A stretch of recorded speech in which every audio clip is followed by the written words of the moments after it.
Welcome to English Moja. আসসালামু আলাইকুম ওয়া রাহমাতুল্লাহ। তোমরা সবাই কেমন আছো? আশা করি অনেক ভালো আছো। ইংলিশ মজার প্রথম আয়োজনে সবাইকে অভিনন্দন। আজকে এটি হচ্ছে লেকচার 1। আমি গতদিন একটি মাস্টার প্ল্যান দিয়েছিলাম। আই হোপ তোমরা অনেকেই সেটা নোট করে নিয়েছো। তোমরা দেখো মাস্টার প্ল্যান 1 এর প্রথম নাম্বার ক্লাসটি ছিল নাউনের উপরে।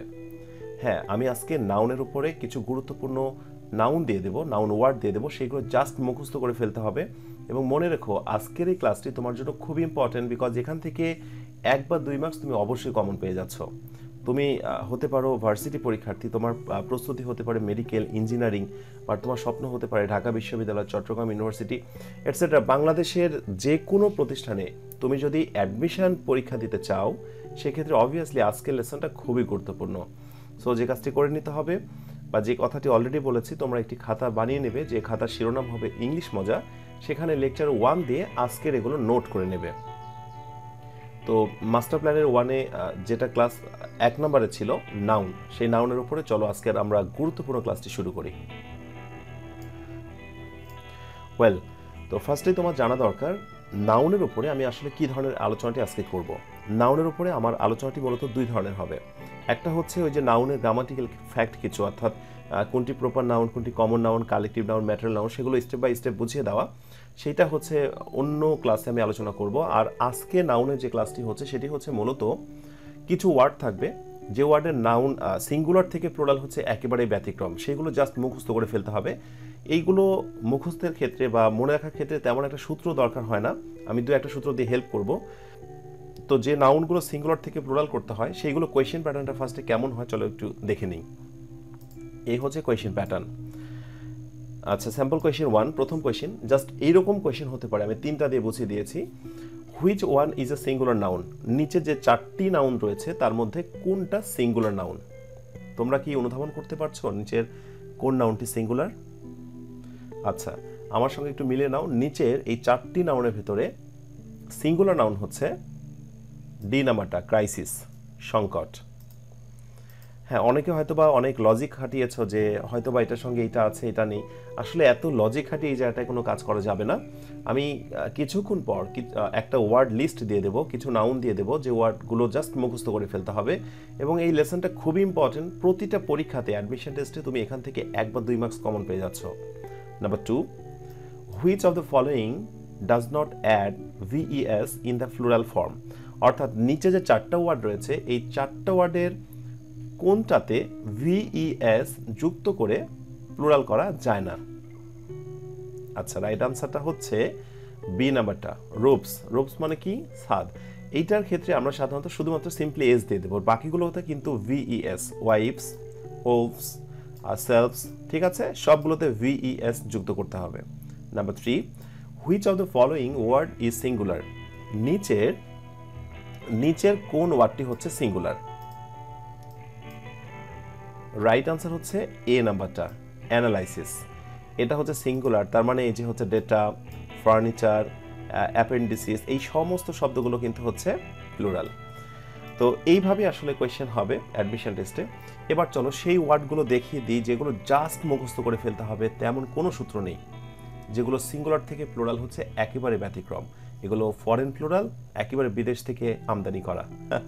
তো চলো আমরা লিস্টটা দেখে নিই। ওয়েল, এই হচ্ছে word list, noun singular to plural. নিচের নাউনগুলো ফরেন প্লুরাল হিসেবে পরিচিত। আমি এখানে 1 থেকে 16 পর্যন্ত দিয়েছি, 16টি নাউন খুবই গুরুত্বপূর্ণ। তোমরা দারুণ করে এই পেজটি পজ দিয়ে থামিয়ে খাতায় নোট করে নাও, এবং কোনো কথা চলবে না, কোনো লজিক চলবে না। তুমি অবভিয়াসলি আজকের দিনের ভেতরে এটা মুখস্থ করে ফেলো, এবং কার মুখস্থ করা হয়ে গেছে বানান সহ, অবশ্যই এখানে বানানটা তোমাকে খেয়াল করতে হবে। যার মুখস্থ করা হয়ে যাবে সে অবশ্যই আমাকে কমেন্টে জানাবে যে স্যার আমার এই নাউন সিঙ্গুলার থেকে প্লুরাল ফরেন যেগুলো, সেইগুলো মুখস্থ হয়ে গেছে, আর বাদবে না, যে কেউ ধরলে আমি বলতে পারবো, ঠিক আছে? আচ্ছা, তো এই হচ্ছে সিঙ্গুলার থেকে প্লুরাল। আমি অর্থগুলো বলে দিচ্ছি, আর নিচে আমি একটা টেকনিক দিয়েছি, হালকা টেকনিক বলবো, সবগুলোতেই কাজে নাও লাগতে পারে। যেমন কিছু নাউনের শেষে যদি তুমি দেখতে পাও ইউএম, তাহলে সেই ইউএমটা তুলে দিয়ে তদস্থলে তুমি এ দেবে। আর যদি কখনো আইএস দেখতে পাও নাউনের শেষে তাহলে তুমি সেটা তুলে প্লুরালের ক্ষেত্রে তুমি ইএস দেবে। আর কিছু নাউনের ক্ষেত্রে তুমি যদি শেষে দেখতে পাও ইউএস সেটা তুলে দিয়ে প্লুরালের ক্ষেত্রে তুমি আই দিয়ে দেবে। আচ্ছা, 1 নাম্বার অ্যাপেন্ডিক্স। অ্যাপেন্ডিক্স যার বাংলা অর্থ হচ্ছে অবশিষ্ট বা পরিশিষ্ট, এটার প্লুরাল একেবারেই দেখো আলাদা, কোনো সূত্র কাজ করবে না, জাস্ট মুখস্থ রাখতে হবে। অ্যাপেন্ডিক্স এটা সিঙ্গুলার, এটার প্লুরাল হচ্ছে অ্যাপেন্ডিসিস। নাম্বার 2 অ্যাজেন্ডাম।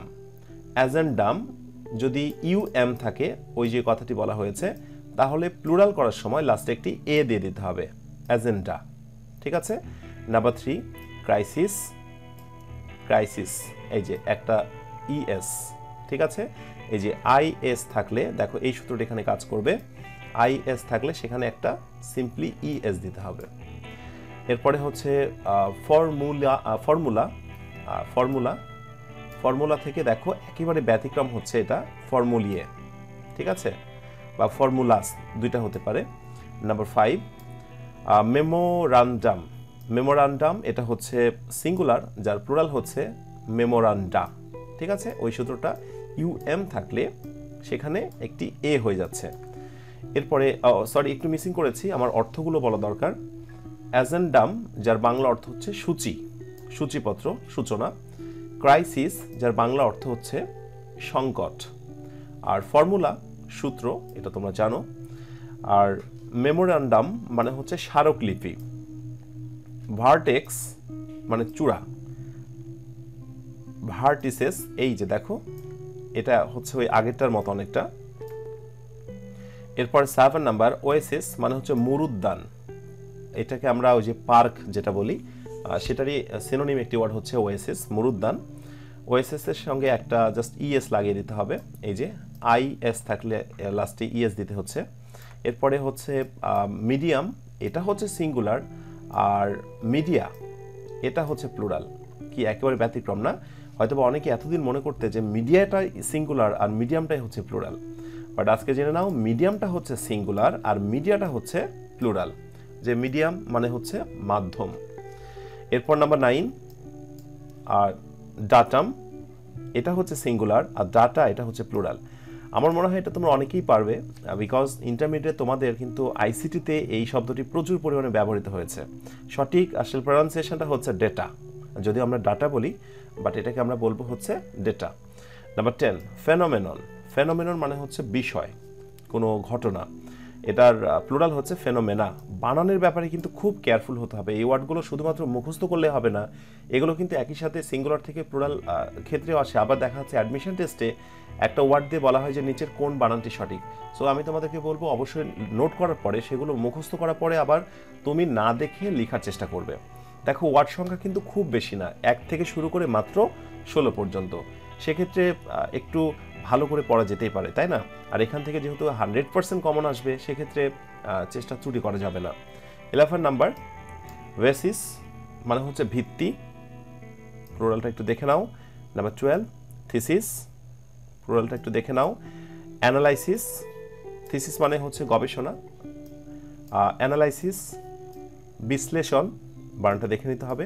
আচ্ছা, এরপরে হচ্ছে 14 নাম্বার ব্যুরো মানে হচ্ছে অফিস, প্লুরালটা একটু দেখে নিবে, একেবারেই ব্যতিক্রম, এখানে 2টা।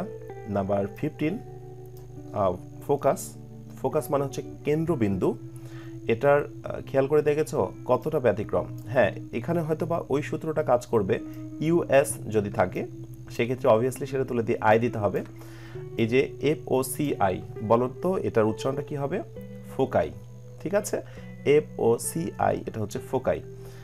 আর লাস্ট নাম্বার 16 নাম্বার সিলেবাস, এটার প্লুরাল হচ্ছে স্লেবি বা স্লেবাসেস, এটা তো প্রচুর পরিমাণে আসে। এই যে ইউএস তুলে দিয়ে লাস্টে আমরা একটি আই দিয়ে দেব, এই সূত্রটা। ওয়েল, তো এই হচ্ছে আজকের গুরুত্বপূর্ণ 16টি সিঙ্গুলার থেকে প্লুরাল নাউন ওয়ার্ড। আশা করি তোমরা মুখস্থ করে ফেলবে এবং আমাকে তোমরা জানাবে কারা করেছো। আমি খুব খুশি হব তোমরা যারা আমার চ্যানেলে সাবস্ক্রাইবার রয়েছো, যারা এই ক্লাসগুলো করছো এবং কন্টিনিউ করতে চাচ্ছ, তারা যদি আমার প্রতিটি ভিডিওর নিচে কমেন্ট করো। যত কমেন্ট করবে তত তোমার সঙ্গে একটি ভালো সম্পর্ক তৈরি হয়ে যাবে।